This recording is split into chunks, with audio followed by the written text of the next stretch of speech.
Según Génesis 47, 12, 27, durante la sequía en Egipto, José almacenó y preservó el alimento. Para subsistir, la gente tuvo que venderlo todo y, al fin, incluso a sí mismos. Ese es el precio de vencer. Así es en este tiempo del fin, donde conseguir el alimento para entrar al reino y conquistar nuestra tierra, que es Cristo, formado en nosotros, nos costará renunciar a todo, incluso a nuestra propia vida. Pero a cambio de nuestro todo, tendremos su todo y reinaremos con él. Con ustedes, José.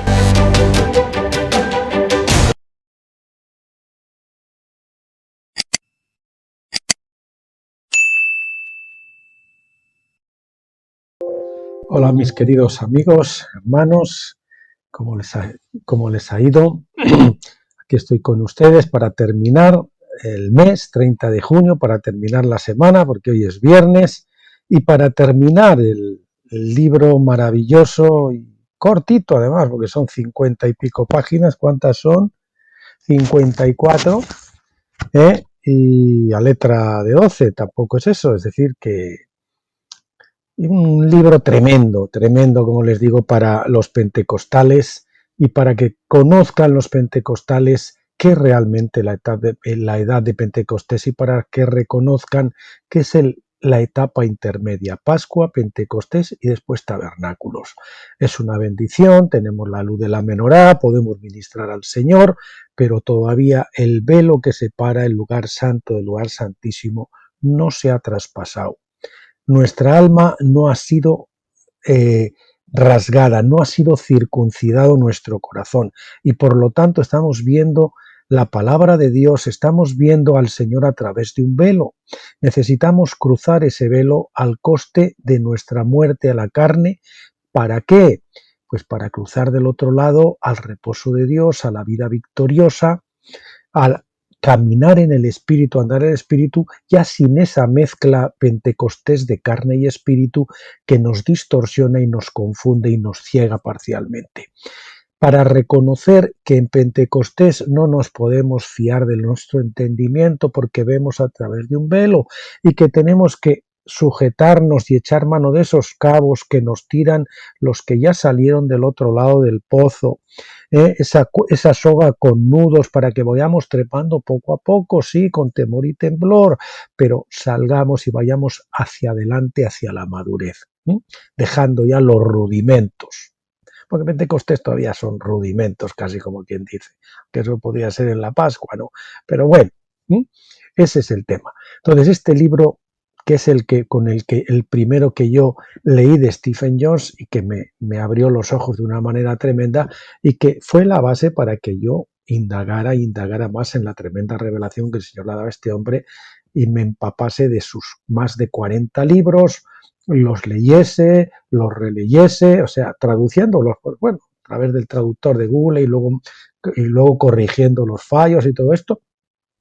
Y después no solo eso, esas eran 2 lecturas, sino después, como les digo, leerlos para poderlos poner en vídeo, después volverlos a leer mientras se hace la grabación del vídeo y en tercer lugar escucharlos después para atrás 1 o 2 veces, o sea, 4, 5, 6, 7 veces, escuchar esa revelación para que se fuera encarnando en mi corazón. Y esto es la labor que vengo realizando por los 12 últimos años y que ustedes lo tienen mascadita. Y además en estos audios ustedes tienen no solo los libros, sino las explicaciones que son mías personales y que, bueno, algo les ayudarán, ¿no? Porque hay una experiencia y un camino andado.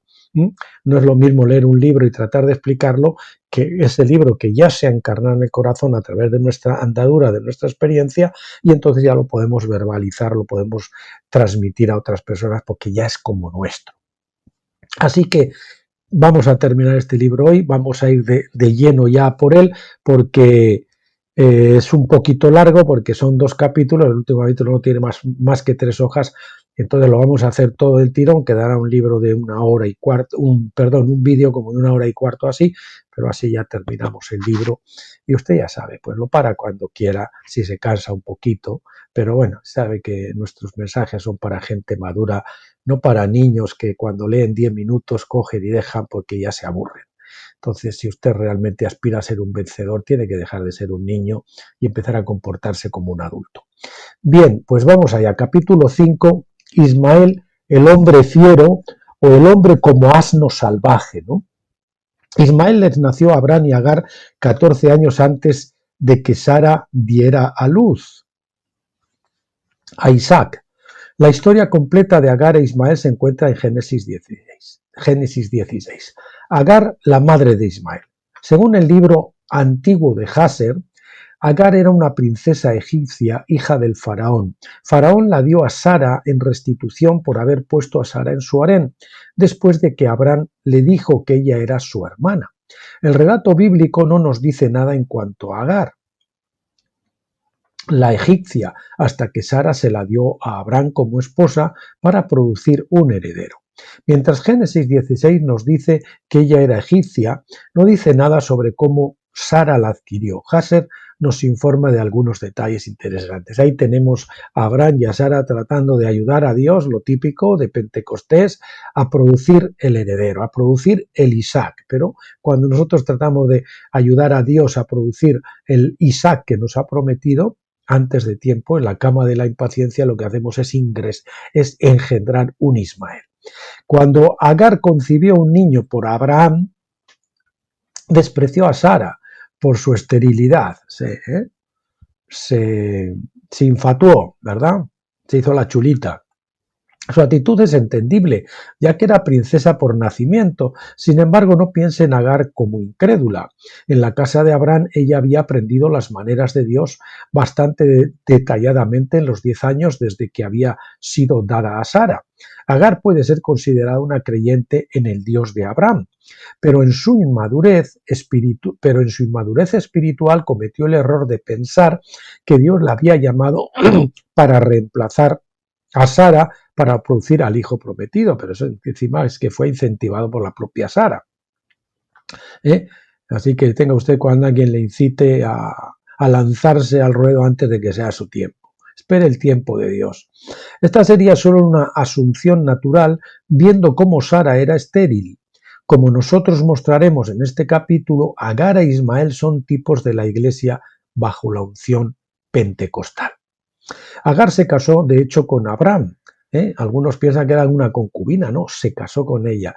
Abraham tuvo 2 esposas, Agar la esclava y Sara la libre, y representan 2 matrimonios bíblicos. El matrimonio de todavía los inmaduros se rige por la relación de mando y ordeno del marido a la esposa, pero la relación tipo Sara es una relación donde los 2 han crecido, han madurado y donde hay un acuerdo entre ellos y con Dios y entre ellos, y por lo tanto la autoridad deja de ser necesaria, y donde la esposa y el esposo son el uno del otro el doble testigo que se necesita para tomar las decisiones. Así que olvídese si usted cree que eso de yo mando aquí, tú haces lo que yo diga y punto.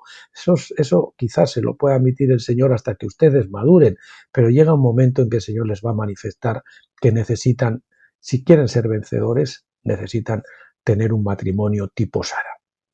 Bien, Agar se casó de hecho con Abraham, pero ella no fue llamada para producir al hijo prometido. Su asunción equivocada es precisamente un tipo de la iglesia bajo la unción pentecostal. Generalmente ha sido asumido por la mayoría de los pentecostales que su posición como la esposa de Dios significa que ellos pueden producir al hijo manifestado, Manchil, el hijo de la promesa, pero como con Agar, esto no es así. Solo aquellos bajo la unción de tabernáculos pueden producir el hijo manifestado, es decir, el manchil, el hijo de la promesa. El manchil es el hijo manifestado, el hijo varón. Lo vamos a poner aquí también, aunque más adelante lo he puesto, el hijo varón, multimiembro, ese hijo varón corporativo. Bien, yo voy a ir un poquito rápido y leyendo, pero ustedes saben que si quieren, y es muy rápido para que ustedes lo sigan, pues pueden coger y poner la velocidad a 0,75 en la configuración, la velocidad del vídeo, y así les va a llevar más lentito. Bueno, pero como Agar Pero como con Agar esto no es así, solo aquellos bajo la unción de tabernáculos pueden producir el Hijo manifestado Machil, el Hijo de la promesa. Por tanto, antes de cruzar a tabernáculos, antes de cruzar el velo, lo que estamos haciendo es engendrar amonitas, moabitas y ismaeles. O sea, algo que no es un cristiano de pura cepa, por decirlo de alguna manera. De todos modos, Sara resintió mucho la actitud de Agar y la trató severamente. Génesis 16:6. Ella probablemente trató tan severamente a Agar como aquellos que no están en el nivel de hijo maduro. Huidotesia, tratan a la iglesia pentecostal hoy, ¿no? El hijo maduro, al nivel del hijo maduro, huidotesia o filiación, filiación completa, filiación completa. No somos hijos desde el principio en el engendramiento en la Pascua, pero, repito otra vez, pero no somos hijos completos. Hasta que no llegamos a la madurez somos, aunque somos hijos, estamos bajo ayo y somos como el siervo, en nada nos diferenciamos de un siervo. Bueno, tratan a la iglesia pentecostal hoy, ¿no? Decíamos, ella probablemente trató tan severamente a Agar como aquellos que no están en el nivel de hijo maduro, es decir, de esa filiación, tratan a la iglesia pentecostal hoy. Esos marimandones que están ahí de pastores o de lo que sea, de líderes y que están dirigiendo mal y golpeando a sus siervos, y a esos pues les demandará el Señor, lógicamente. Así en la historia encontramos que Agar huyó al desierto donde un ángel la encontró. El ángel le profetizó con respecto al carácter y futuro de su hijo Ismael. Génesis 16 del 9 al 12 dice, y le dijo el ángel de Yahvé, vuélvete a tu señora y sumisa ponte bajo su mano.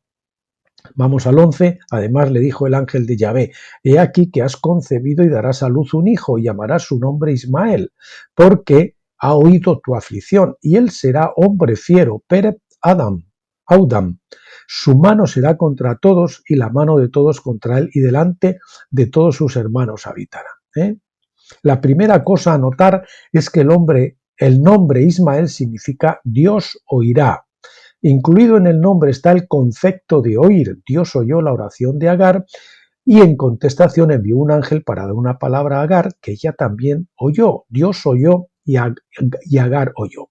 Oír es la esencia de Pentecostés, como ya hemos mostrado en los capítulos anteriores. Comenzamos a oír, pero, como le dice, sin distinguir muy bien el sonido. Si es de trompeta o si es del piano, no sabemos muy bien. De hecho, al primer Pentecostés bajo Moisés, cuando Moisés devolvió las palabras de la gente hacia el Señor, Éxodo 19:8.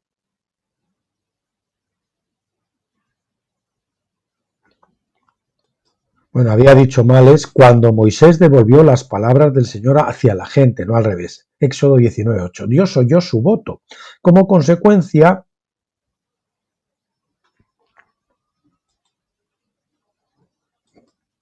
pues no, disculpen, estaba correcto. No es cuando Moisés les transmitió lo que dijo el Señor, sino es cuando ellos dijeron todo lo que Dios, no, sube tú y luego nos cuentas, y todo lo que el Señor diga nosotros haremos. Eso es lo que es. Entonces Dios oyó el voto de la gente. Como consecuencia, Dios habló directamente a las personas revelándoles los 10 mandamientos.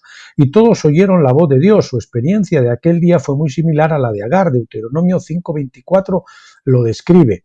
Y dijiste, si aquí Yahvé, nuestro Dios, nos ha mostrado su gloria y su grandeza, y hemos oído su voz de en medio del fuego. Hoy hemos visto que Yahvé habla al hombre y éste aún vive. Compare esto con la experiencia de Agar hablando con el ángel de Dios. En Génesis 16, 13 al 14, nos dice que el ángel habló con ella donde un pozo, que ella entonces, con ella, en un pozo,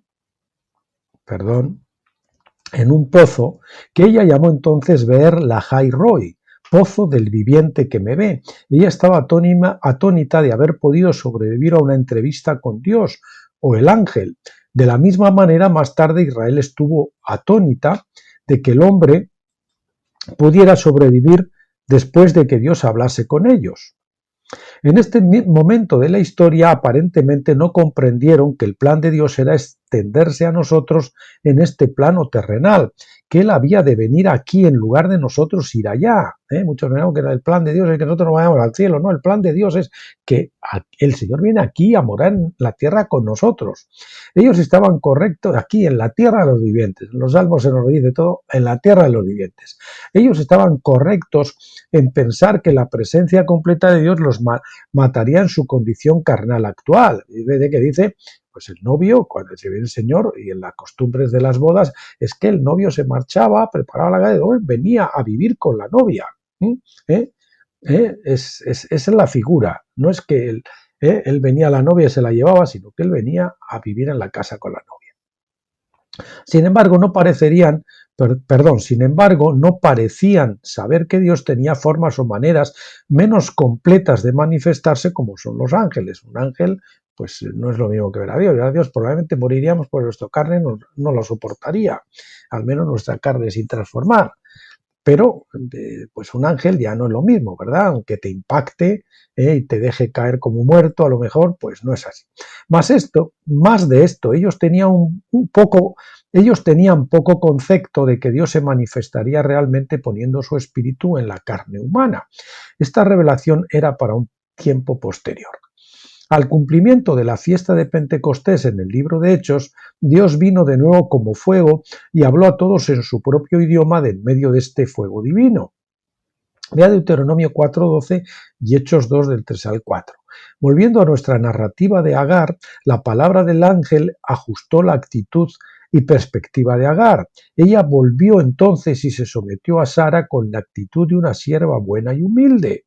Así que usted, que ha querido correr y marcharse y tal, vuelva hasta que sea el tiempo de Dios y sométase y esté tranquilo y deje que el Señor lo saque, en el tiempo de Dios. Esta es una lección para aquellos bajo la unción pentecostal, aprender a someterse como siervos fieles y obedientes. Y hasta esto tenemos que estar bajo autoridad. Algunos han luchado contra la autoridad porque han sido víctimas de abusos y entonces nos hemos ido al otro lado. No, aquí nadie nos tiene y no tenemos que tener a nadie por cabeza y no tiene que haber líderes y aquí todos somos iguales. No. Tenemos que estar bajo ello hasta nuestro tiempo de maduración. Y el que no aprende la obediencia, como Cristo mismo la aprendió, pues no puede ser luego un líder. ¿Por qué? Porque no ha aprendido la obediencia. El ángel también dijo que Ismael sería un hombre asno salvaje. Hombre asno salvaje. La versión bíblica de King James en inglés simplemente traduce que él sería un hombre salvaje. Un hombre salvaje no omite lo de asno. Pero el texto hebreo dice un hombre asno salvaje. Asno salvaje. La palabra hebrea peret es traducida como asno salvaje, siempre que aparece en la Biblia. Peret, asno salvaje, sí, podría ser una cebra, supongo, un asno salvaje, ¿no? Siempre que aparece en la Biblia. La palabra se usa en Job 6:5, en 11:12, en 24:5, en 39:5 y en Salmos 104:11, en Isaías 32:14, en Jeremías 2:24, 14:6 y en Oseas 8:9. Siempre la palabra peret, acabado en H, se traduce asno salvaje, recuérdenlo, asno salvaje, no solamente asno. La palabra hebrea abdam, con dos W ahí intercaladas, solo se une a Peret en Génesis 16:12, donde se aplica a Ismael. Abdam simplemente significa hombre, a menos que se preceda por un artículo definido, en cuyo caso se refiere específicamente al propio Adán, si no es al hombre en general. Así, nosotros vemos que el ángel llamó a Ismael un hombre asno salvaje. Habría de describir su carácter, no su genética. Estaba tratando de eso, de describir su carácter y no su genética. Tenga presente además que el asno también es el símbolo bíblico de un pentecostal. Recuérdense, estamos viendo el trigo y los asnos de Pentecostés. Ismael es un tipo pentecostal del Antiguo Testamento en una gran alegoría histórica. La historia nos amonesta a ir más allá de la fase de Ismael en el desarrollo espiritual. Nos enseña cómo ser como Isaac, el hijo manifestado de tabernáculos, el manchil o el hijo varón, como les digo. El carácter hasta Cristo se ha formado en nosotros. Que eso lo damos a luz después de cruzar el Jordán. Cristo, damos a luz a Cristo en nosotros, pero después Cristo tiene que crecer hasta la plena filiación, hasta la madurez también. O sea, ahí digamos que es el comienzo de la madurez y ese niño, ese Cristo que es dado a luz en nosotros, crece hasta la edad de madurez. El carácter del asno salvaje. Jeremías describió Jerusalén como una asna montés, es decir, salvaje, acostumbrada al desierto. Jeremías 2:24, y es que el desierto es típico de Pentecostés, es el alma, es el desierto, es la vida anímica. Y fíjese, cuántas denominaciones se han creado en el desierto, qué tremendo. Se pinta una ciudad como una asna salvaje durante su mes de ardor, cuando sus pasiones la llevan a buscar amantes entre desconocidos en el desierto. Ahí nos mezclamos y nos asociamos. Bueno, hemos salido de Babilonia. Estamos todavía dentro del sistema religioso babilónico, que ya saben que al final a quién tiene de último por cabeza. Al que gobierna el mundo, al que gobierna el sistema babilónico, que no es otra cosa, no solo el sistema religioso, también el sistema religioso, pero el sistema de gobierno al margen de Dios. Israel, la casa del norte, también fue representada como un asno salvaje. Y este fue el por qué Dios la divorció y la envió lejos, la echó a la esclavitud a Siria, la echó de la casa, la echó de la tierra, que era la casa de Dios, la echó de allá. Oseas 8, del 8 al 10 dice, devorada será Israel, pronto será entre las naciones como vasija que no se estima, porque ellos subieron a Asiria como asno montés solitario. Efraín alquiló a amantes con salario, alquiló o contrató. Aunque alquilen aliados entre las naciones, ahora los juntaré. No hay ninguna duda de que Oseas tenía en mente a Isacar, cuyo nombre significa alquilado o contratado. Acuérdese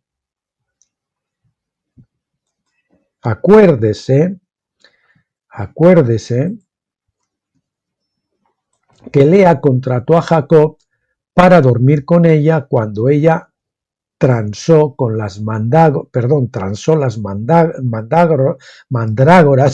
que había cogido su hijo por una noche con Jacob. Lo alquiló por las mandrágoras. Génesis 30:10. La palabra hebrea usada en Oseas, citada arriba como alquilar, es taubnab, con dos W también, no sé cómo se pronuncia, que no es igual que la raíz del hombre Isacar. Sin embargo, tabnab significa negociar, y eso expresa perfectamente las acciones de Lea y Raquel, transar, negociar. La tribu de Isacar era una de aquellas llevadas en la cautividad de Asiria con el resto de las tribus norteñas de Israel.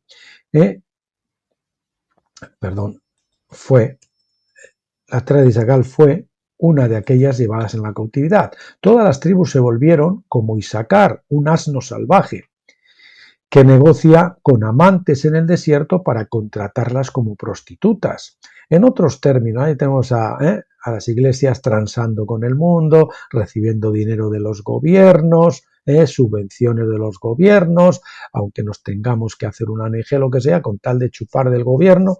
Pero el Señor, hacer la obra de Dios con el dinero de los contrarios, pues como que no pega mucho, ¿no? ¿Qué piensan ustedes? En otros términos, cuando los profetas nos dicen que ambos, Israel y Jerusalén, eran como asnos salvajes, ellos estaban identificándolos como ismaelitas espirituales o como un Isacar espiritual que continuamente rechazaban a Dios, su marido, y buscaban a cualesquiera amantes de las naciones que ellos pudieran encontrar. El carácter de hombres bajo la unción de Pentecostés es registrado en Oseas y otros lugares, solo para permitirnos saber cuán inadecuados somos y cuán insuficiente es nuestra habilidad para vencer con la unción pentecostal. Con la unción pentecostal no podemos vencer. Tiene que ser Cristo formado en nosotros, tenemos que recibir la unción de vida de tabernáculos para que podamos vencer. Cuando nosotros veamos esto en nosotros mismos, entonces el Espíritu de Dios habrá hecho de verdad su obra en nosotros, porque sólo cuando nosotros perdamos toda la confianza en la carne podremos esperar heredar la promesa completa. Repito, sólo cuando nosotros perdamos toda confianza en la carne, cuando entonemos el miserable de mí, ¿quién me librará de este cuerpo de muerte? Y entonces seamos confinados a sepultura y esperemos en el sepulcro la voz de la resurrección que nos dice sal fuera, entonces empezaremos a poder estar en condiciones de ejercer nuestro ministerio. Recuerden que la vara de Aarón, el ministerio a Aarón le fue dado después de una noche cuando su vara estuvo en el tabernáculo, y hasta que no brotaron las hojas, las almendras y todo eso, después de la noche, no vino el ministerio, que es la resurrección. El ministerio viene con la vida de resurrección. En Pentecostés se nos permite ministrar y el Señor a veces nos puede usar para traer a una persona o tal, pero no es lo típico de Pentecostés. En Pentecostés no estamos capacitados nosotros para eso. Lo que Dios dijo sobre Israel a través de Oseas también es aplicable a los asnos salvajes del reino pentecostal. Aunque alquilen, es decir, contraten entre las naciones, ahora las juntaré. Oseas 8:10. Aunque nosotros somos muy, muy imperfectos, Dios nos recogerá en su redada y nos llevará de regreso a Él. A todos arrastraré a mí mismo. Nosotros sabemos que esto no se hará de inmediato, tomará tiempo porque hay más de un solo tiempo designado para recoger a la gente. No es solamente en este tiempo de vida, hay más tiempo que ese. Había 3 tiempos designados cuando Israel llamó a todos los varones para hacer ante él en Jerusalén. La Pascua, e incluso hay una segunda Pascua, recuérdenlo para que no entraran la primera, Pentecostés y Tabernáculos. Así también hay 3 tiempos designados cuando Dios llamará a una entidad corporativa para estar en pie ante él. Nosotros también vemos estos tiempos designados como siegas, primero la cebada, Pascua, después el trigo, Pentecostés y finalmente la vendimia de la uva.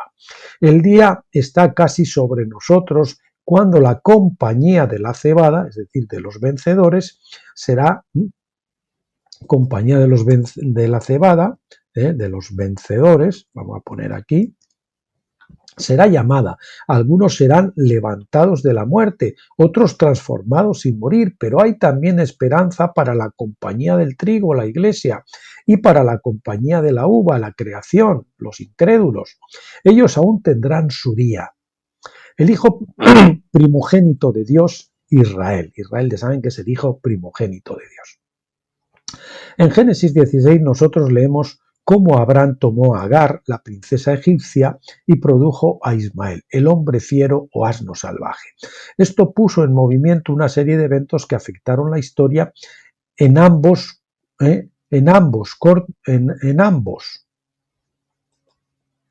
corto y largo plazo. En la historia a corto plazo hubo un conflicto entre Ismael e Isaac, quien nació 14 años más tarde. Pablo nos dice en Gálatas 4:29 que el hijo de la esclava persiguió u oprimió al hijo de la libre. Esta opresión también se manifestó en un ciclo a largo plazo de la historia, cuando Israel fue oprimida por Egipto. Esta es la gran alegoría que es ahora de interés especial para nosotros. Lo que Abraham hizo en la historia a corto plazo, Dios lo repitió en la historia a largo plazo. Abraham se casó con Agar la egipcia para producir un Ismael, el hijo prometido, o así pensaba Abraham.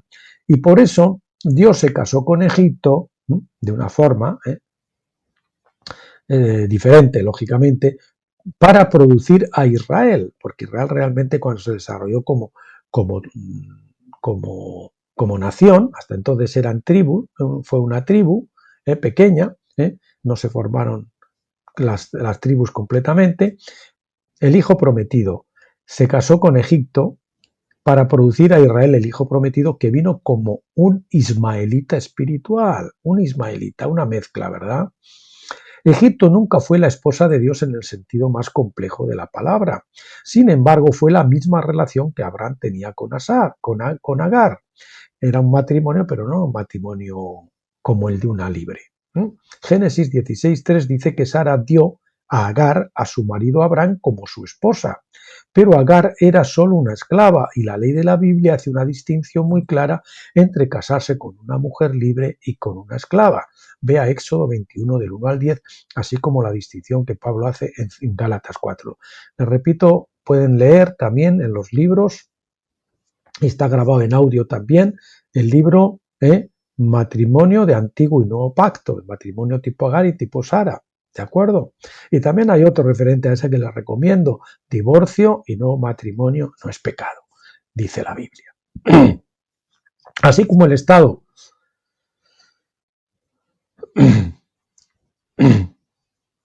bueno, digamos que hace una distinción muy clara la Biblia entre casarse con una mujer libre y con la esclava.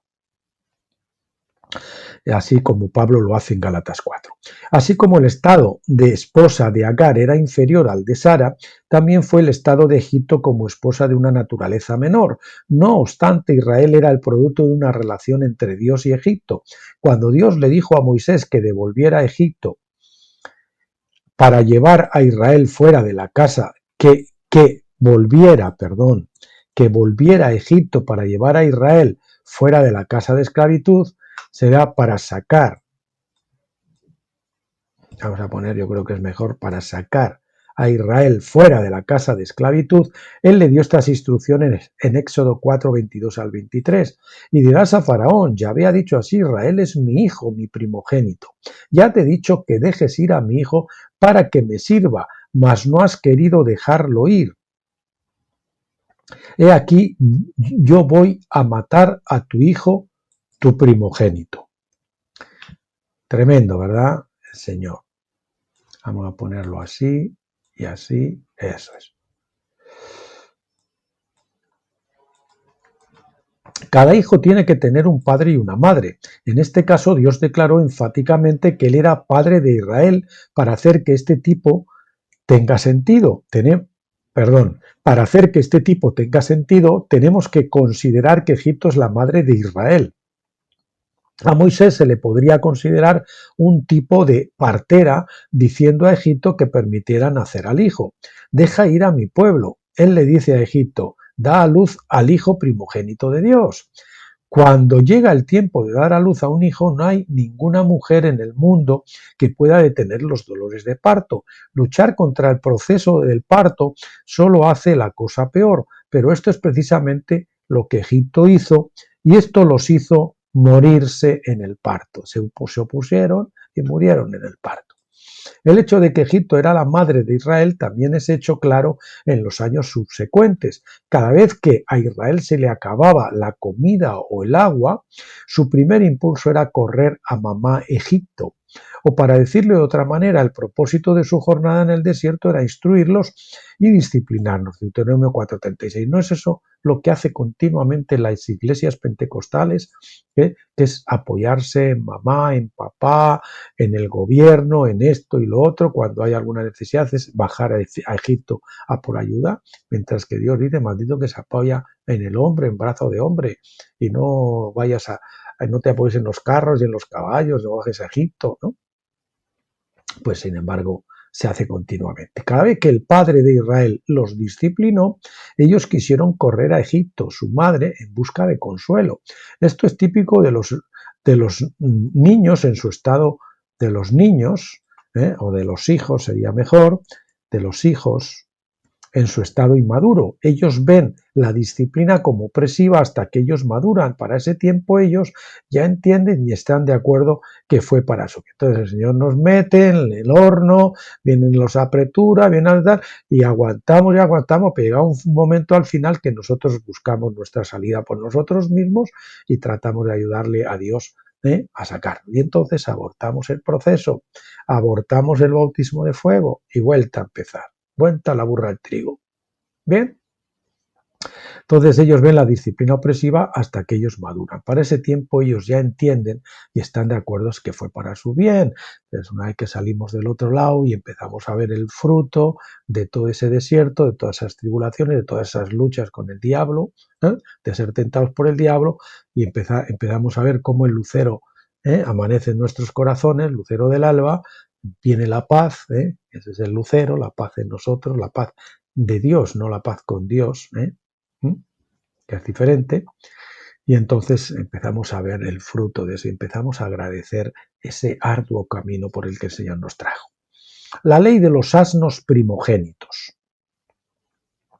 La idea de que Dios tomó a Egipto como una esclava para producir a Israel como su primogénito se defiende mejor en vista de cómo acontecieron realmente los eventos subsecuentes. Si nosotros podemos mostrar que Israel era un ismaelita espiritual, entonces el tipo es probado. Nosotros ya hemos mostrado por Jeremías 2:24 y Oseas 8, del 8 al 10, que Israel se comparó después a un asno salvaje. Ahora mostraremos que se consideró que Israel era un tipo de asno desde el principio. Cuando Dios sacó a Israel fuera de Egipto, estaba en el proceso de tomar a su hijo primogénito para él, separándolo para sí mismo, santificándolo para sí mismo. Y así esto se hizo por la ley del primogénito. Esta ley fue dada primero por Moisés en el día de la Pascua, como es registrado en Éxodo 13, del 11 al 13. Y cuando Yahvé te haya metido en la tierra del cananeo, como te ha jurado a ti y a tus padres, y cuando te la hubiere dado, dedicarás a Yahvé todo aquel que abriere matriz, el primero, ¿no? Y así mismo todo primer nacido de tus animales, no solo de los hombres, sino también de los ganados, ¿no? Los machos serán de Yahvé, mas todo primogénito de asno redimirás con un cordero, primogénito de de asno. Recuerden que los pentecostales están tipificados por los asnos. Y si no lo redimieres, quebrarás su cerviz. Por eso el Señor nos tiene que quebrantar la cerviz. Como dice el trigo, ¿no? Cuando la espiga se dobla, luego la cuyo erguido, entonces cuando está madura y cuando se puede cosechar. También redimirás al primogénito de tus hijos. Recuerda que el trigo también nos habla de Pentecostés. Note lo que Dios dice aquí: todo primogénito de hombre y bestia son de él y serán dados a él. Sin embargo, todos los primogénitos de los asnos no serán dados directamente a Dios. No se podemos dar directamente a Dios. Los asnos primogénitos serán redimidos por un cordero y también redimirás al primogénito de tus hijos. En esencia, Dios está llamando a Israel un asno. Llama a Israel un asno. Si hubieran sido corderos, ellos no hubieran necesitado la redención. El hecho de que necesitaran ser redimidos les hacía asnos espirituales o ismaelitas espirituales. Este era el porqué de la fiesta de la Pascua. Este era el porqué de que la fiesta de la Pascua fuera tan importante. Fue el día en que todos los asnos primogénitos fueron redimidos con un cordero. Desde aquel momento en las Escrituras se llama a los israelitas ovejas, a partir de aquel momento ya que son redimidos, pero hasta entonces eran asnos cuando estaban en Egipto. Esto solo es apropiado porque habían sido redimidos en la Pascua por el Cordero. Sin esa redención, Salmo 103, tendría que decirse pueblo suyo somos y asnos de su prado. Tendría que haberse dicho, y asnos de su prado. Así somos de burros en Pentecostés. Faraón le negó a Israel ir a 3 días en el desierto para celebrar, adentrarse 3 días en el desierto para celebrar esta fiesta de la Pascua, como Moisés le había pedido en Éxodo 5 del 1 al 3. Por su negativa, el faraón cayó bajo la pena de la ley. Si no lo rescatas, le romperás el cuello. Éxodo 13. Faraón se hizo responsable por intentar detener la redención del asno de Israel. Esta responsabilidad, o de los asnos, ¿verdad? Esta responsabilidad es la que mató al hijo primogénito del faraón. Tú no me quieres dar ese primogénito, entonces lo tienes que cambiar por el tuyo. Fue ejecutado según la ley del primogénito. Cuando nosotros somos justificados por la fe en la sangre del Cordero, nuestra experiencia de Pascua, ustedes ven que muchos dicen que la ley ha variado, pero aquí está la ley, la vemos por todos lados. Y claro, ha variado las formas o los ritos, pero el principio espiritual, el significado espiritual, porque la palabra dice que la ley es espiritual, eso no ha variado en absoluto. Cuando nosotros somos justificados por la fe en la sangre del Cordero, es decir, nuestra experiencia de Pascua, somos nacidos en la familia de Dios como hijos inmaduros. Cuando nosotros recibimos, solo somos engendrados. Cuando nosotros recibimos el Espíritu, Pentecostés, significando fase número 2, es el proceso de llegar a ser hijo maduro, sonship, la filiación. Hijo maduro, sonship. Repetimos, filiación. Filiación completa, se entiende, ¿verdad? Filiación en estado de madurez, porque somos engendrados, desde el principio ya somos hijos, engendrados simplemente, luego tenemos que ser en la Pascua, en Pentecostés tenemos que ser gestados y somos dados a luz cruzando el Jordán en la tierra prometida de tabernáculos. Todavía somos solo adolescentes espirituales en Pentecostés, adolescentes, Pascua niñez, Pentecostés adolescencia, o adolescencia, o si quieren juventud, y después la paternidad en tabernáculos. Ambas, niños, jóvenes y padres, que dice Juan. Ambas de estas fases del proceso de llegar a ser hijo maduro, sonship, tratan con nosotros como menores, y como tal, nosotros no diferimos nada de un siervo, aunque seamos señores de todo. Como ya hemos mostrado en nuestro estudio de Isaacar, estos dos estados de inmadurez espiritual se representan bíblicamente como un asno, tanto la Pascua como Pentecostés, porque el asno es un siervo. Nosotros empezamos como asnos, no somos todavía amigos, hijos. Nosotros empezamos como asnos salvajes y entonces Dios empieza a entrenarnos y quebrantarnos para ser siervos humildes. Nosotros somos dados a luz como asnos y redimidos por el Cordero para que cuando Dios nos mire, Él vea solo a Jesús, el Cordero de Dios. El Cordero ha sido dado como un sustituto por todos los asnos espirituales. Ver la Hai Roi, o el pozo del viviente que me ve. Cuando Agar se quedó embarazada de Ismael, ella desarrolló una actitud mala de orgullo, pensando que su llamamiento era mejor que el de Sara. ¿Y cómo nos enorgullecemos en Pentecostés? Cuando Dios nos da un don, o cuando ganamos por ahí a 3 o 4, o montamos una pequeña iglesia y tenemos éxito. ¡Oh, madre mía! Por ello Sara trató severamente con ella y finalmente huyó. En el desierto a Agar se le acabó el agua y se desesperaba por su vida. Entonces un ángel se encontró con Agar. Génesis 16 del 13 al 14 dice: entonces llamó el nombre de Yahvé que con ella hablaba: tú eres Dios que ve. Porque dijo: ¿no he visto también aquí al que me ve? Por lo cual llamó al pozo del viviente que me ve. Y aquí está entre Cades y Beret. Y subrayamos eso de está entre Cades y Beret, que vamos a ver qué quiere decir eso. Este pozo fue el lugar donde Dios oyó la oración de Agar y donde Agar oyó la promesa del ángel. Por tanto, debe manifestar Pentecostés de alguna manera si nuestra interpretación de tipos y sombras es correcta. Nosotros ya hemos mencionado antes que en tiempos antiguos, supuestamente, si alguien veía a Dios realmente se moría de inmediato. Mientras esa opinión era técnicamente correcta, Dios tenía una manera de manifestarse sin matar a todo el que le viera. Él enviaba ángeles en la forma de carne para llevar su palabra a los hombres. Esto ocurrió en el encuentro pentecostal de Agar, y ella oyó a Dios del mismo modo que Israel oyó la voz de Dios en el monte Sinaí. Como resultado, llamó a su hijo Ismael, que significa Dios oye. Oír la voz de Dios y verle son la esencia de Pentecostés.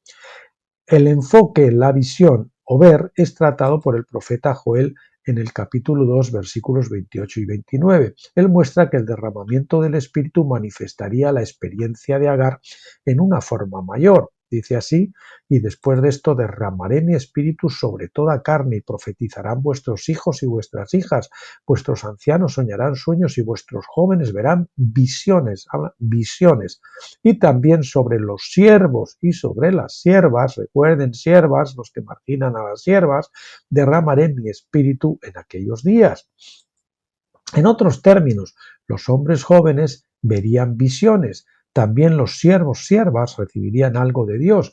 Esto describe a Agar, la criada de Sara, así como a Isaacar, el siervo asno contratado. Entre Cades y Beret. Esto es lo que decíamos que íbamos a ver. La visita de Agar ocurrió en un pozo entre Cades y Beret, Génesis 16, 14.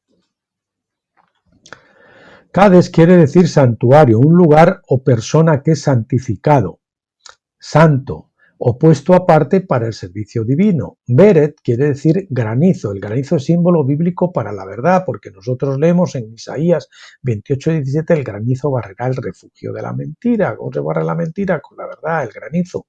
Isaías 28 es el gran capítulo pentecostal del Antiguo Testamento que trata con el don de lenguas. Pablo cita de él en 1 Corintios 14:21, tratando con el asunto de las lenguas. Más importante, Jesús dijo del Espíritu de Dios os guiará toda la verdad, Juan 16:13. El camino hacia la verdad lleva a través del desierto donde el ángel encontró a Agar. Por eso tiene importancia la ubicación de Agar entre Cades, que es la santificación, y Beret, la verdad, de la santificación y la verdad. Supuestamente la unción verdadera pentecostal llevaría a los hombres a la santificación y la verdad. Y todavía nosotros encontramos que Agar estaba en alguna parte entre la santificación y la verdad. Eso es Pentecostés, ahí estar en el medio, entre la santificación y la verdad. No hemos llegado a la completa verdad, tenemos que avanzar a tabernáculos. En otros términos, claramente se declara que los pentecostales realmente no llegarían al lugar de santificación o verdad antes de que se les acabara el agua, santificación completa, ¿se entiende? Su tendencia siempre es buscar santificación y verdad durante su viaje a Egipto. En otros términos, la Iglesia bajo Pentecostés tiende a buscar en todos los lugares que no son apropiados y por eso siempre llega a un sitio entre la santificación y la verdad. Nunca la santificación completa y la verdad completa. No alcanza el objetivo, se quedan cortos de la gloria de Dios. Génesis 16:7 nos dice que Agar realmente estaba intentando correr de regreso a Egipto, su patria, volverse para allá. Dice que el ángel la encontró en el camino a Shur. Shur significa muro, que estaba en la frontera de Egipto. 4 siglos después, Israel, el ismaelita espiritual, deseó a menudo volverse a Egipto durante su vagar en el desierto. Decían, ¿cuánto los pepinos de Egipto y las cebollas allí? El modelo del asno salvaje había sido creado ya hacía muchos años por Agar. Este deseo por las cosas de Egipto es característico de la iglesia en el desierto, ambas, la de aquel tiempo y la de la ahora. Por eso la iglesia pentecostal siempre está mezclada con el mundo y se apoya en el mundo. Solamente va unos cuantos años de retraso o a remolque del mundo, pero al final pues pasan lo que el mundo acepta como último moda y santifican el último pecado. La iglesia de momento se resiste, pero al final acaba entrando. En la manifestación de hoy nosotros encontramos que la Iglesia ha estado en su propio desierto por 40 jubileos, del 33 después de Cristo a 1993 después de Cristo. Bueno, entonces estamos en la época de transición de Pentecostés a tabernáculos, ahora mismo. Así que como Israel pasó 40 años en el desierto bajo Moisés, y esa época, decirles que es con lo mismo que esos, desde que partió Cristo hasta el año 70, que fue cuando se destruyó el templo, pues fue la época de transición del judaísmo al cristianismo, porque hasta entonces estaban ahí, entre la santificación y la verdad, que si judaizamos, que si no judaizamos. Bien, en la iglesia bajo la unción pentecostal falta el agua del Espíritu para poder alcanzar veres, se les acaba el agua por el camino en lugar de verdad, en lugar de la verdad. Los ejemplos de los pentecostales del Antiguo Testamento en los capítulos anteriores muestran la tendencia a regresar a Egipto, o sea, a la carne o al mundo. Sansón amó a las mujeres filisteas, Saúl puso a Israel en esclavitud a él mismo, Isaacar coexistió con los cananeos. Todos estos ejemplos establecen el significado del esfuerzo de Agar por volverse a Egipto y el ángel que la encuentra entre la santificación y la verdad, cuando se le acaba el agua, entre la santificación y la verdad. Gracias a Dios que Él no nos ha rechazado por nuestra carnalidad y debilidad, sino en cambio ha escogido extenderse a nosotros mientras somos todavía pecadores. Sin esta gracia todos seríamos deshechos. no hay ninguna manera en que nosotros pudiéramos haber sido cambiados de asnos a corderos por nuestro propio poder. Solo Dios nos puede cambiar. Así que deje de tratar de cambiar a su marido, ¿eh? O esposa o marido, deje de cambiar a su mujer. Volviendo a la situación de Agar, y como la relaciona con la iglesia bajo Pentecostés, el ángel dijo a Agar que volviera y se sometiera a la libre. Este es el camino que lleva a la santificación y la verdad. Sometimiento, obediencia.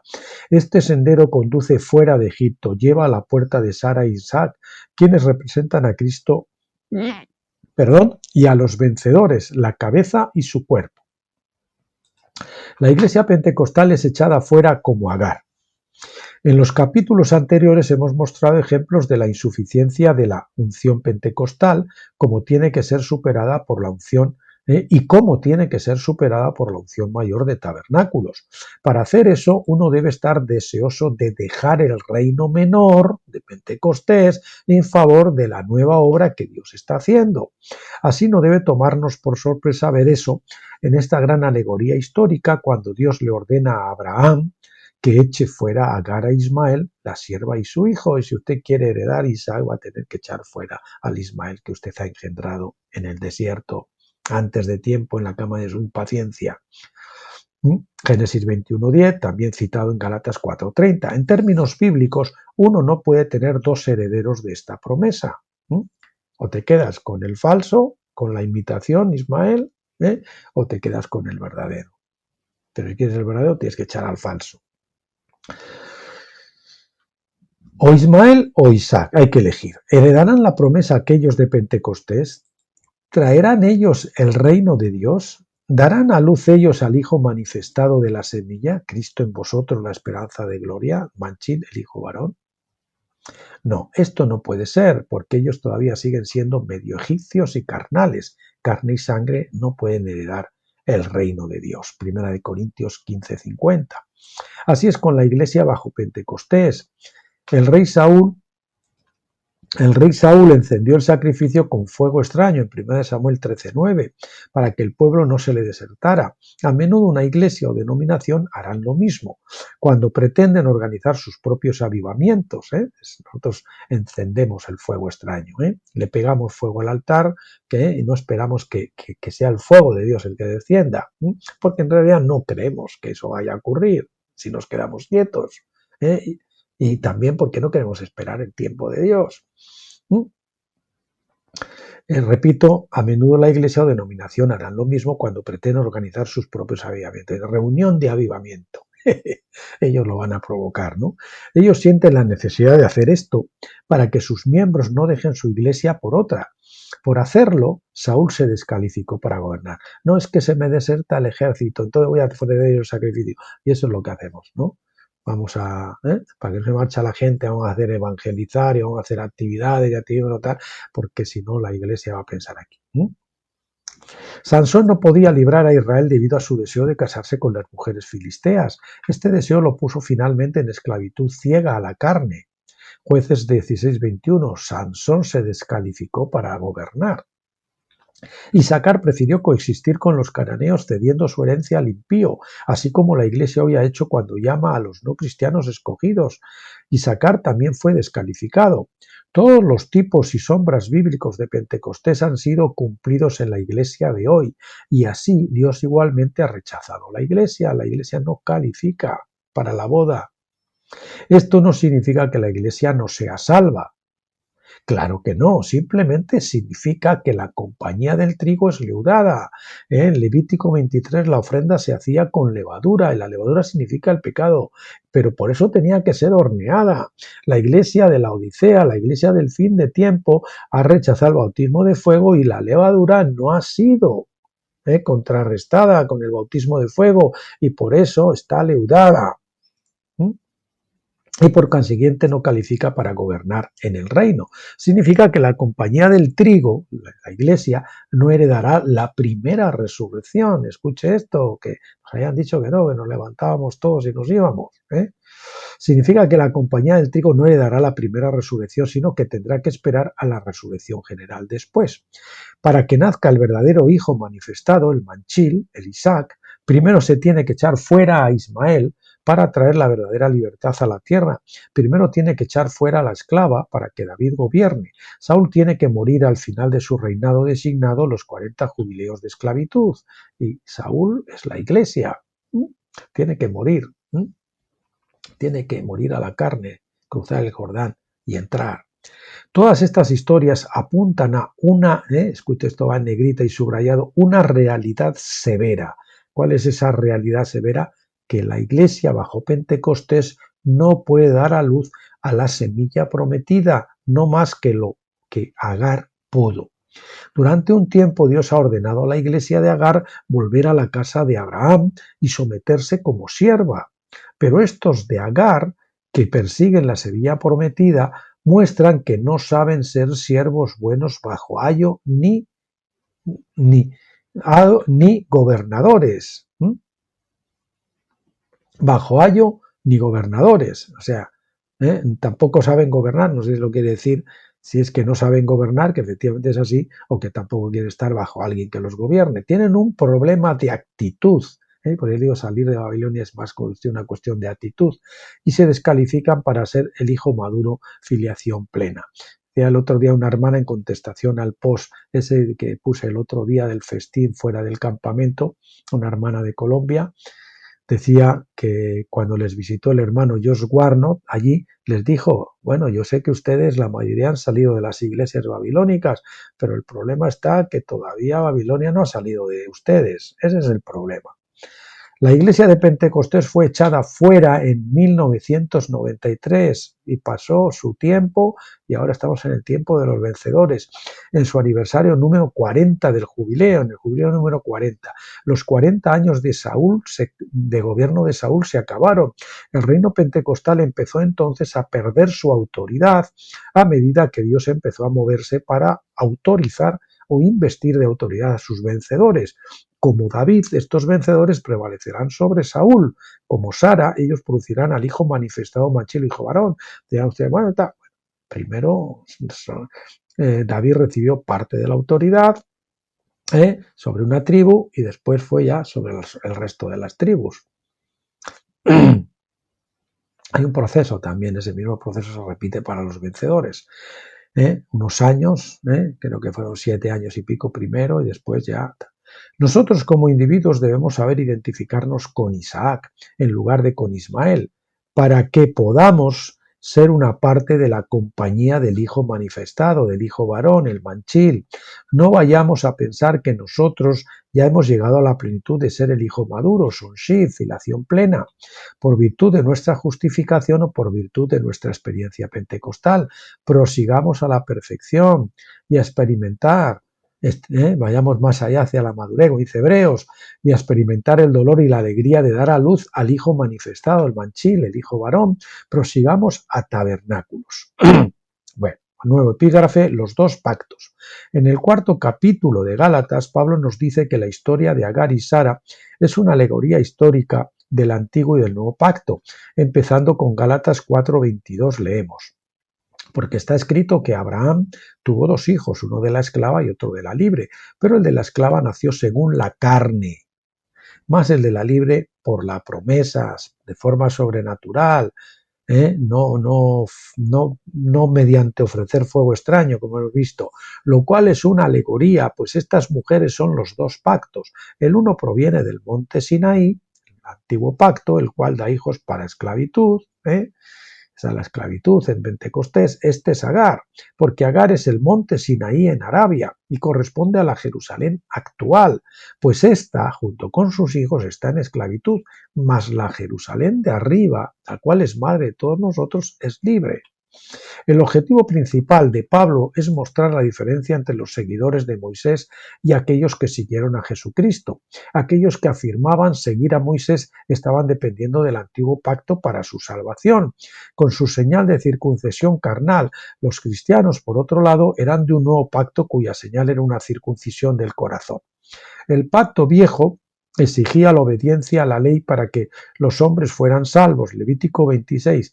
Por otro lado, el nuevo pacto pone toda la responsabilidad de salvarnos en Dios a través de Jesucristo, sin tener en cuenta los esfuerzos de los hombres. La ley divina es una función de Pentecostés, no de la Pascua. Pentecostés es la celebración apropiada de la entrega de la ley, porque conmemora la voz de Dios cuando Él habló a Israel en el monte Sinaí. La iglesia temprana, en los días de Pablo, tenía un problema con algunos individuos y grupos que enseñaban una mezcla de estos dos pactos. Como decía antes, la transición del judaísmo al cristianismo. Ellos sentían que los hombres eran salvos por ambos, por la ley y por la gracia, por su propia voluntad y por la voluntad de Dios. En otros términos, enseñaban que se salvaban por el modelo presentado en el monte Sinaí en Éxodo 19, del 5 a 8. Ese pasaje dice: ahora pues, si diereis oído a mi voz y guardareis mi pacto, iréis a mi voz y guardaréis mi pacto, vosotros seréis mi especial tesoro sobre todos los pueblos, porque mía es toda la tierra. Y todo el pueblo respondió a una, y dijeron: todo lo que Yahvé ha dicho haremos. Esta es la naturaleza condicional del pacto, es condicional en la voluntad y decisiones del hombre, seguido, claro está, por su habilidad de cumplir su voto de obediencia. Levítico 26 deja claro que si ellos rompían su voto y eran desobedientes, entonces Dios ya no estaría, está equivocado, obligado a salvarlos, sino que los expulsaría de su herencia.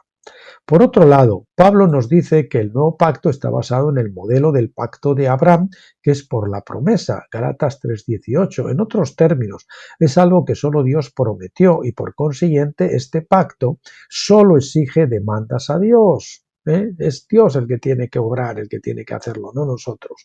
Si leemos la historia de cómo Dios hizo esa promesa a Abraham en Génesis 15:12, vemos que Dios puso a Abraham a dormir. Y Dios caminó entre las mitades muertas de los animales sacrificados por él mismo para sellar la promesa del pacto con sangre.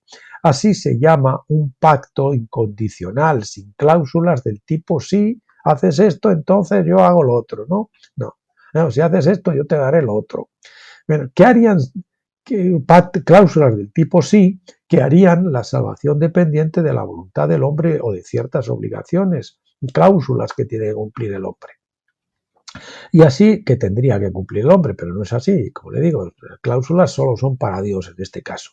Y así el argumento de Pablo de Agar y Sara es una discusión de estos dos pactos, uno siendo condicional a la voluntad y cooperación del hombre: si sois obedientes, entonces bien. Y el otro siendo condicional solo a la habilidad de Dios, a la habilidad de Dios de cumplir su promesa de salvar. ¿Es capaz Dios de salvar a todos los hombres? Si Dios pudiera salvarlos, ¿lo haría? Pues Él es capaz de hacerlo. Ya que estos pactos son basados en las condiciones opuestas, uno no puede estar al mismo tiempo bajo ambos pasos, porque no puede estar con un pie en la barca y otra en el muelle, porque al final se va al agua. Esta es la fuerza del argumento, por eso la quietud, ¿verdad? Es la rendición, la quietud es la que nos lleva a vencer la incredulidad, la mata de la incredulidad, y entonces tenemos paz, cuando dejamos que Dios haga las cosas. Y nosotros simplemente esperamos a que nos abran la puerta antes de cruzarla, no empujamos las puertas. Bien, Pablo estaba tratando esta es la fuerza del argumento de Pablo contra los judíos que enseñaban que la gente tenía que estar bajo ambos pactos para ser salva. Pablo estaba tratando con el problema de Agar de la iglesia bajo Pentecostés. Recuerde que Pentecostés empezó en el monte Sinaí bajo Moisés. Era el lugar donde el pacto viejo se originó. Pentecostés es un día de fiesta que conmemora el establecimiento del viejo pacto.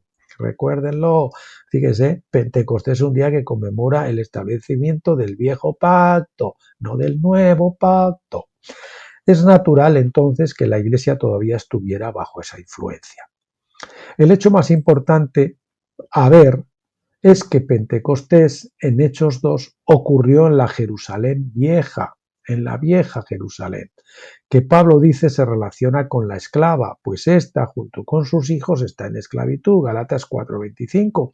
Pablo contrasta esto con la nueva Jerusalén de arriba, o con la nueva, es decir, la Jerusalén de arriba, donde la fiesta de tabernáculos se origina.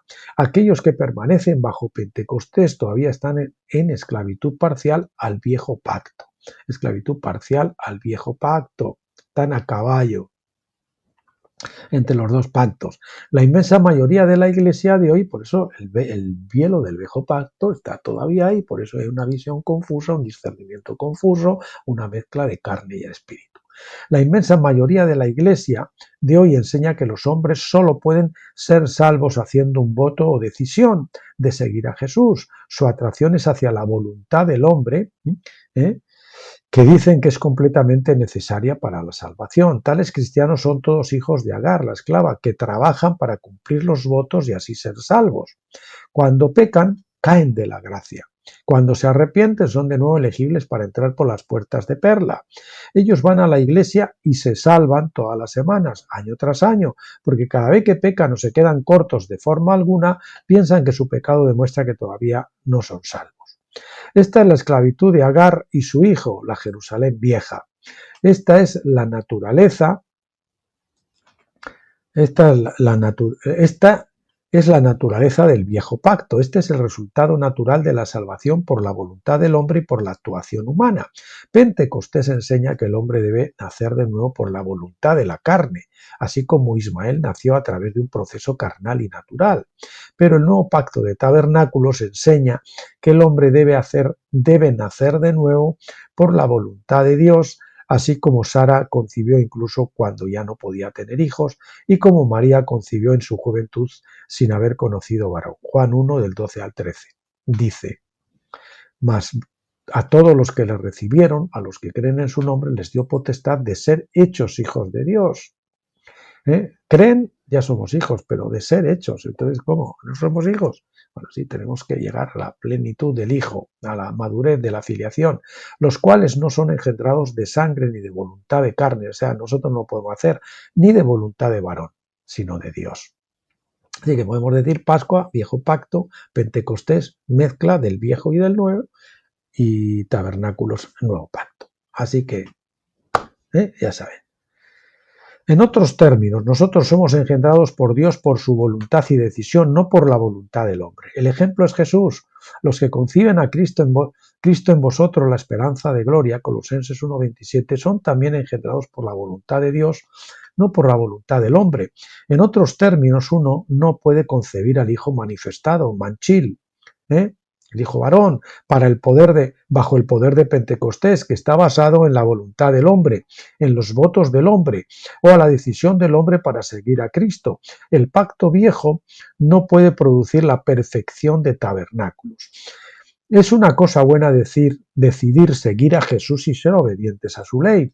Esta es la decisión en el punto donde nosotros damos testimonio a lo que Dios está haciendo en nuestras vidas, una consagración, ¿verdad? Romanos 8:6, 16. Eso no es malo, esa disposición. Es nuestra contestación a la voluntad y la obra de Dios. Es el punto donde nosotros somos conscientes de que Dios nos ha llamado. Hubo un propósito para el pacto del Sinaí, y ese propósito era enseñarnos obediencia y disciplina, no salvarnos. Nosotros somos salvos por el pacto incondicional con Abraham ratificado por Jesús en la cruz.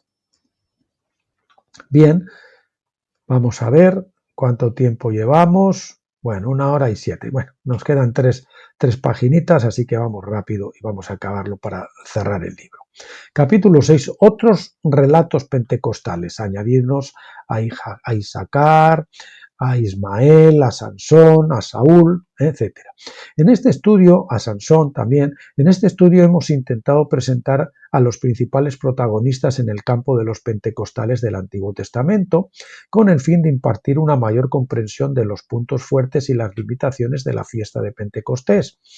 También hemos presentado los dos símbolos principales de Pentecostés en la Biblia, el trigo y los asnos. Armado con este conocimiento, cualquiera puede hacer sus propios estudios de la palabra para indagar más sobre este asunto.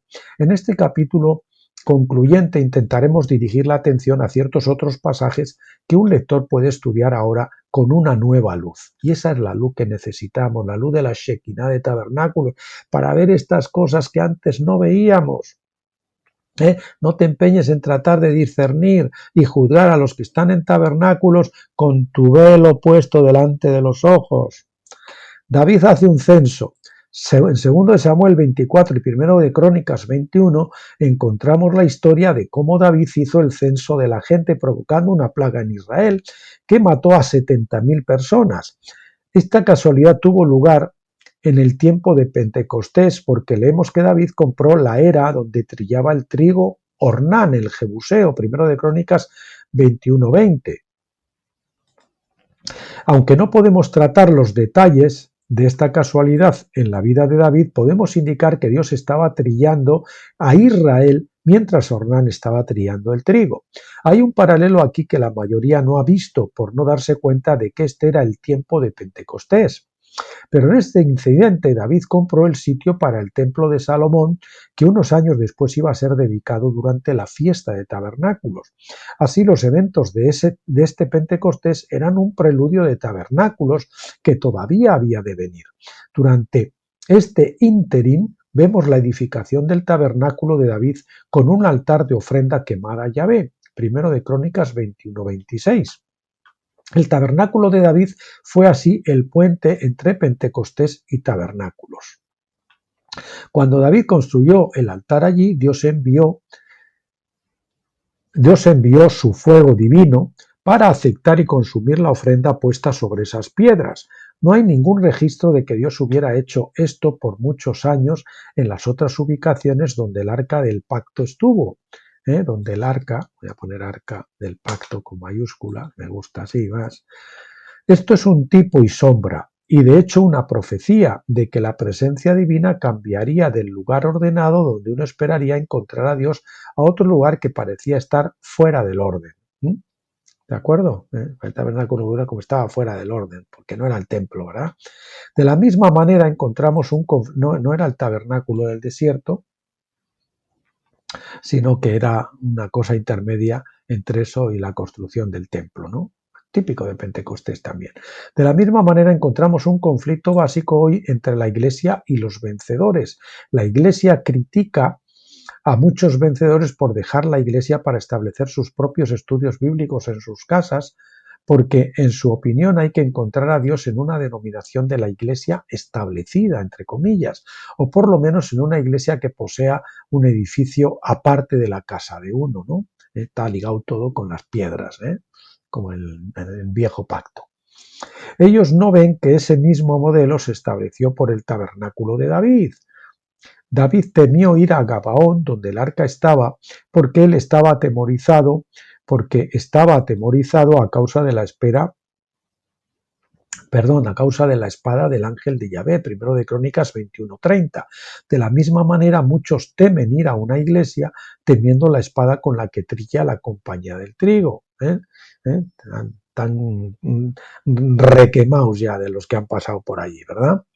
David compró el lugar de la era de trillar de Ornán, dándole un pago inicial de inmediato de 50 siclos de plata.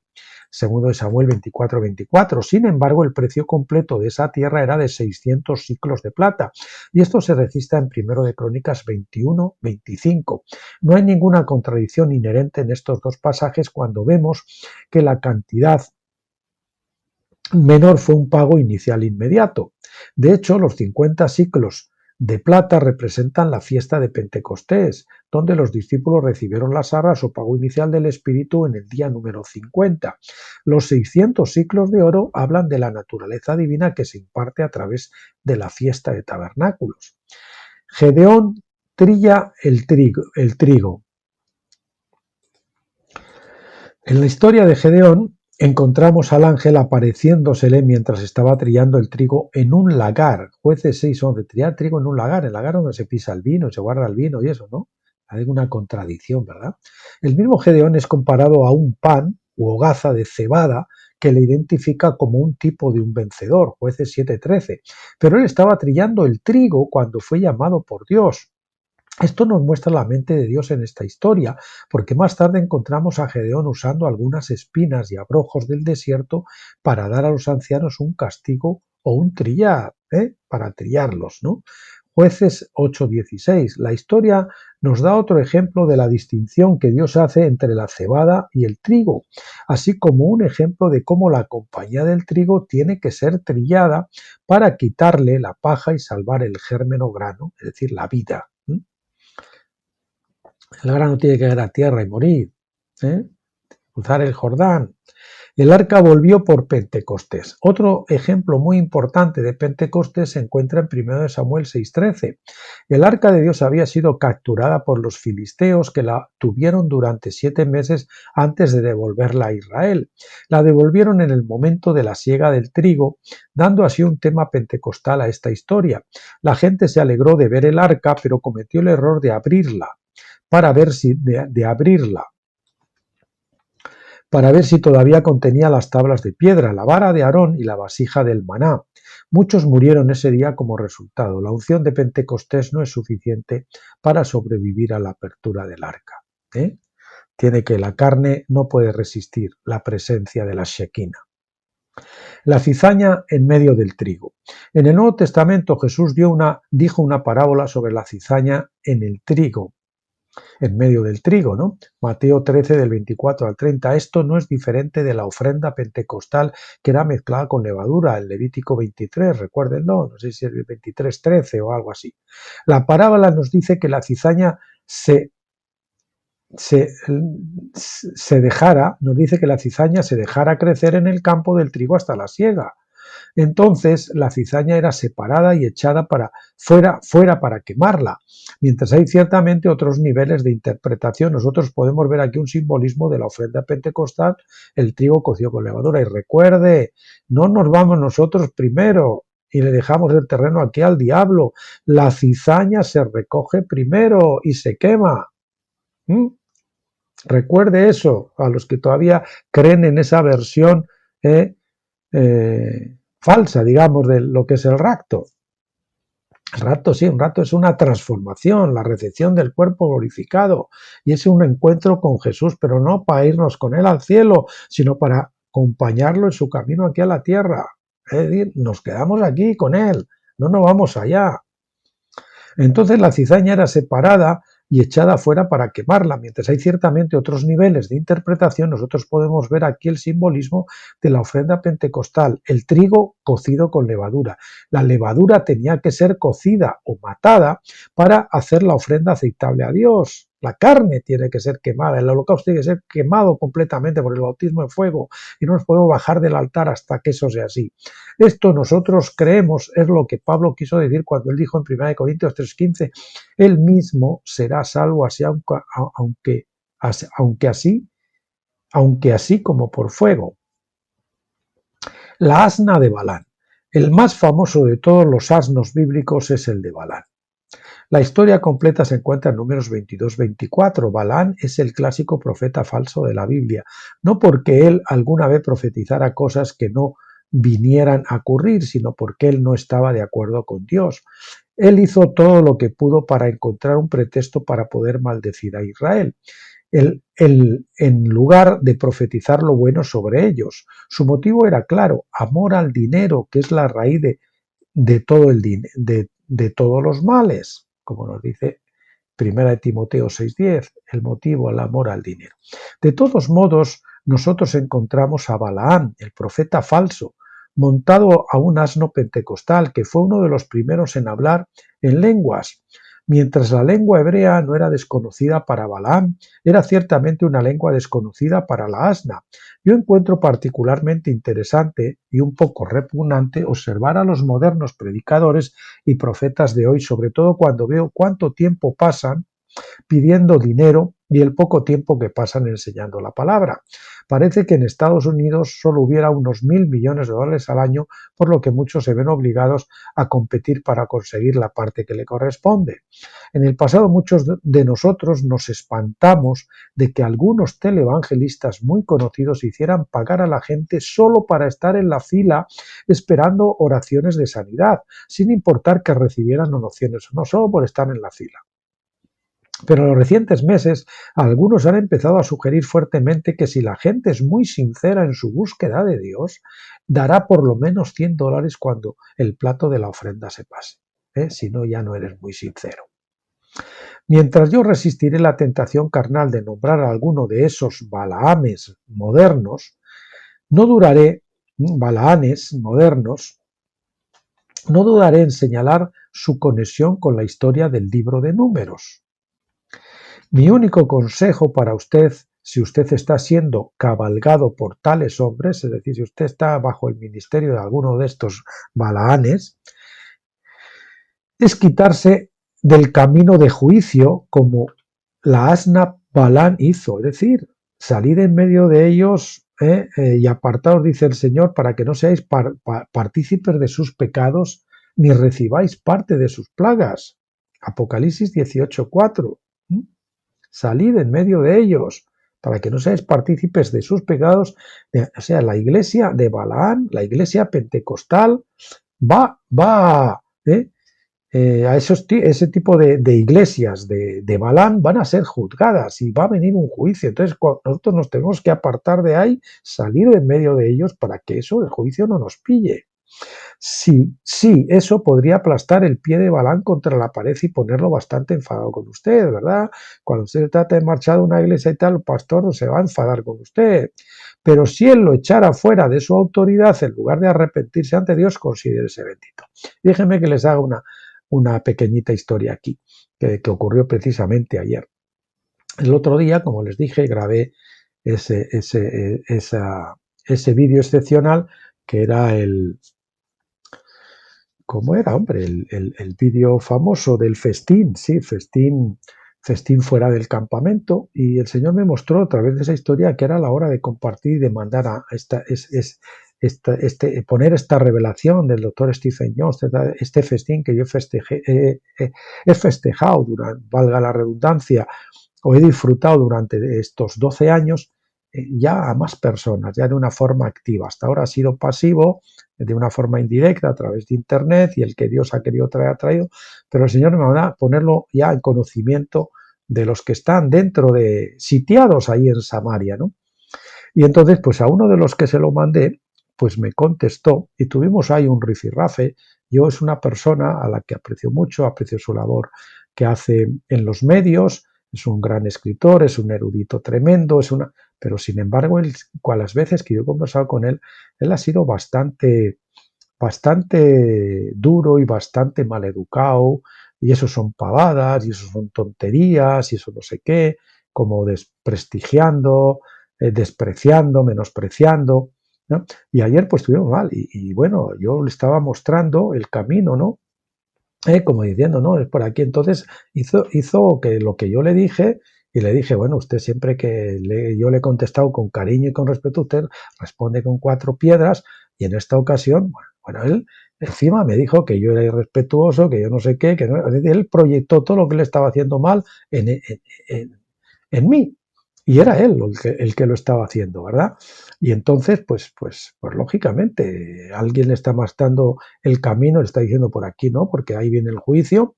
Entonces él se irrita, se enfada contra el asna, y en lugar de arrepentirse, golpea al asna, que es lo que me ocurrió a mí, ¿no? En este caso yo soy el asna, y el que cabalga sobre el asna, pues era él, por decir de alguna forma. El chiquitito y el grandotote, ¿no? Y entonces eso me ocurrió. Y esto me fue, bueno, una bendición porque me confirmó para desnudar a esta persona, para tener ahora un retrato ya claramente de lo de él y ver claramente, pues bueno, que yo he elegido la mejor parte y que aunque yo no tenga todo ese tremendo bolo enciclopédico que tienen otros, pero sin embargo estoy yendo por el camino estrecho y por el camino de la relación vertical y la profundidad espiritual y no la horizontalidad hacia el mundo.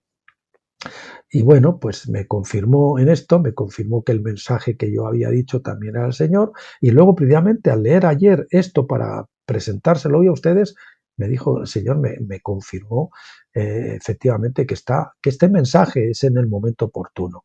Así que el Señor es maravilloso. Bien, avanzamos. Si usted es guiado a hablar la palabra de Dios a un hombre así como el asna de Balán, yo lo que quería a este hombre es hacerle partícipe de esta revelación y de esas pequeñitas muestras. Y él ni siquiera, bueno, en la descripción No, es que ahí pone la iglesia, lo dice eso, ahí dice es una pavada, porque eso de que eso no existe, la iglesia es una iglesia histórica, bueno, todos sabemos una iglesia histórica, yo le dije, pero también es un patrón profético.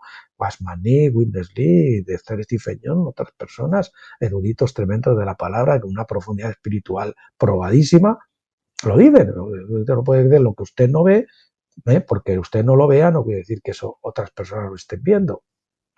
En fin, si usted es guiado a hablar la palabra de Dios a un hombre así, como la asna de Balán lo hizo, no se sorprenda si él se niega a oírlo. Yo me preguntaba, un chico también que sigue los vídeos, ahí creo que es en Uruguay, que dice que él le está pasando su iglesia, y digo, no te preocupes, que si tú sigues por ese camino, no hace falta ni que te vayas, te van a echar, seguramente te van a echar. Si tú al final empiezas a predicar estas cosas y a hablar estas cosas, te van a echar fuera, porque eso va a hacer que el pie del pastor se roce contra el muro y se irrite y te quiera golpear o te eche. Bien. Así que no se sorprenda si él se niega a oírlo. Si él hubiera podido haberle escuchado, él habría oído directamente la voz de Dios en el asunto. Recuerde, Balaán discutió con su asna. Estos hombres, como Balaán, siempre intentarán hacerle sentirse culpable para que ellos puedan continuar sosteniéndolo en esclavitud a ellos. Pero si su obediencia es a Jesucristo en lugar de a los hombres, usted no puede equivocarse. El sitio de Samaria. Yo creo que con esto ya terminamos. Fíjese, otra vez, otra confirmación más. El sitio de Samaria. Yo esto ha sido 2 o 3 días después, como le dije, de grabar ese vídeo que hablaba precisamente del sitio de Samaria. Nosotros vivimos durante un tiempo de hambre de oír la palabra. Amós 8:11, que por cierto en todos los vídeos verán ese texto en la entradilla y en la coletilla. Amós 8:11, hambre de oír la palabra de Dios. Dios nos ha dado varias ilustraciones de esto en el Antiguo Testamento. Uno de los más prominentes se encuentra en 2 de Reyes 6:25 durante el sitio de Samaria. Y hubo grande hambre en Samaria a consecuencia de aquel sitio, tanto que la cabeza de un asno se vendía por 80 piezas de plata y la cuarta parte de un cap, es decir, un poco menos de 1 litro, de estiércol de palomas por 5 piezas de plata. Y atentos porque el doctor Stephen Young explica bien lo del estiércol. Las personas se vieron reducidas a comer las cabezas de asnos y el estiércol de palomas. Al comer las cabezas de asno, ellos estaban alimentándose con una unción pentecostal, porque los asnos son símbolos de Pentecostés, que estaba muerta y no podían hablar las palabras de Dios en ningún idioma. Al comer el estiércol de paloma, ellos estaban alimentándose con los residuos de un movimiento pasado del espíritu, la paloma. Fíjese qué explicación más bonita, se la voy a leer otra vez. Las personas se vieron reducidas a comer las cabezas de asnos y el estiércol de palomas. Al comer las cabezas de asno, ellos estaban alimentándose con una unción pentecostal que estaba muerta y no podían hablar las palabras de Dios en ningún idioma. Al comer el estiércol de paloma, ellos estaban alimentándose con los residuos de un movimiento pasado del espíritu, la paloma. ¿Qué es lo que ocurre hoy, verdad? Lo que David lamentó en su elegía del rey Saúl puede decirse de la iglesia hoy. ¿Cómo han caído los valientes en medio de la batalla? Yo les decía de los nobles que fueron más blancos que la leche y que se han hecho debido a la hambruna negros como el carbón. 2 Samuel 1:25. Como todos los movimientos que empiezan con una palabra genuina de Dios, Pentecostés al final se ha leudado totalmente. No significa que el trigo esté arruinado, simplemente significa que el tiempo de Pentecostés se ha acabado como se profetiza a lo largo de las Escrituras. Dios cocerá la ofrenda pentecostal en su tiempo. Este es el propósito de la tribulación que está por venir. Que sí, una cierta tribulación vendrá, pero no la gran tribulación como se ha estudiado, porque la gran tribulación comenzó con el cautiverio asirio y luego el babilónico. Dios cocerá hasta nuestros días. Repito, Dios cocerá la ofrenda pentecostal a la iglesia, en su tiempo. Este es el propósito de la tribulación que está por venir. Por eso yo les decía, es el tiempo de cruzar, es el tiempo de abandonar el sitio de Samaria e ir a buscar a las tiendas de afuera, en otras, en las que le haga falta, pero vaya a buscar su alimento. Gran parte de la iglesia piensa que escapará la tribulación sin conocer el propósito del fuego de Dios y que el pan pentecostal debe hornearse para ser presentable a Dios. Pero entre tanto, Dios está haciendo una nueva cosa en la tierra al ungir a su compañía de la cebada para el servicio divino. Ellos gobernarán en la edad por venir, porque recibirán la herencia completa prometida para la fiesta de tabernáculos. Para un estudio completo del plan de Dios para esta fiesta final de tabernáculos, vea nuestro libro Las leyes de la segunda venida, que lo tienen grabado en vídeo, lo tienen ya puesto como libro reeditado, que se lee y se entiende perfectamente, y donde ustedes van a entender que la escatología está basada en unas leyes muy claras que se expresan en las fiestas de otoño, que son, como saben, trompetas, expiación y tabernáculos. Y esas leyes nos dicen cómo tiene que ser, cuándo es el tiempo, cómo van a ocurrir las cosas. Estudien ese libro porque les abrirá los ojos también escatológicamente hablando. Bueno, pues hasta aquí ha sido, como les dije, hoy un vídeo un poquito largo, pero espero que sea. El próximo día continuaremos, si Dios quiere, Dios mediante, empezaremos un nuevo libro, probablemente será, creo que, no sé, es otro relacionado también con la restauración de todas las cosas o el gran jubileo de la creación, creo. Y el siguiente vídeo que vamos a ver el lunes, Dios mediante, si Dios quiere, será otro capítulo de mi libro Reflexiones acampados en Isla. Hasta entonces, que Dios me los bendiga, me los guarde, disfruten y descansen el fin de semana y busquen al Señor y pásenlo bien.